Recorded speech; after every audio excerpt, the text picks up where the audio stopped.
बेटा तू हमारी बहू ही नहीं है, हमारी आखिरी उम्मीद है।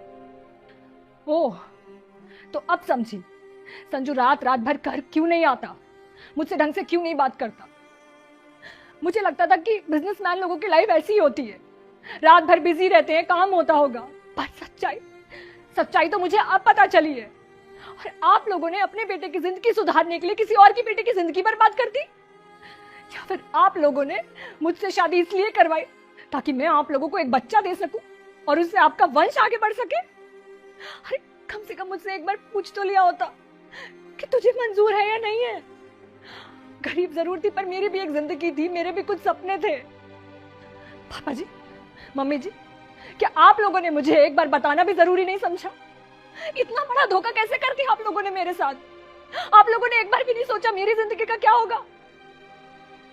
बेटा बेटा हम तेरे गुनहगार हैं, हमें माफ कर दे।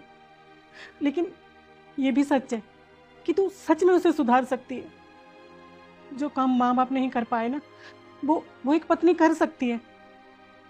देखो बेटा, जो भी हो गया है उसे बदल नहीं सकते, लेकिन हाँ आने वाले कल को बदल सकते हैं।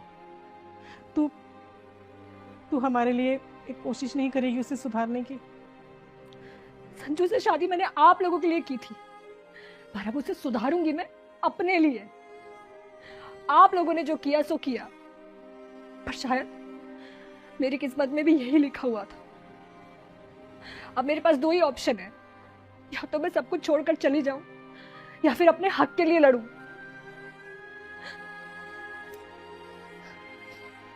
अपने हक के लिए लड़ूंगी।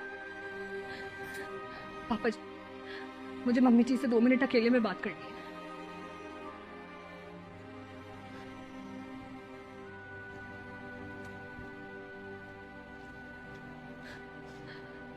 मुझे आपको कुछ बताना है। हाँ बेटा बोलो। मैं प्रेग्नेंट हूँ। क्या? सच में बेटा? ये तो ये तो बहुत ही खुशी की बात है। अब अब इस घर में रौनक आ जाएगी। पर मम्मी जी, ये बच्चा संजू का नहीं है। कि क्या बेटा, ये क्या कह रही है तू? आपने मुझसे कहा था ना, आपके बेटे को बस मैं ही बदल सकती हूँ। वो तभी बदलेगा जब उसके साथ वही होगा जो उसने मेरे साथ किया है। कह तो तू सही रही है बेटा, पर अगर कहीं संजू ने इसे सच मान लिए तो? तभी तो पहले से आपको बता रही हूँ। ये बात सुनकर जब वो टूट जाएगा ना, तो उसे बता देना ये बच्चा उसी का ही है।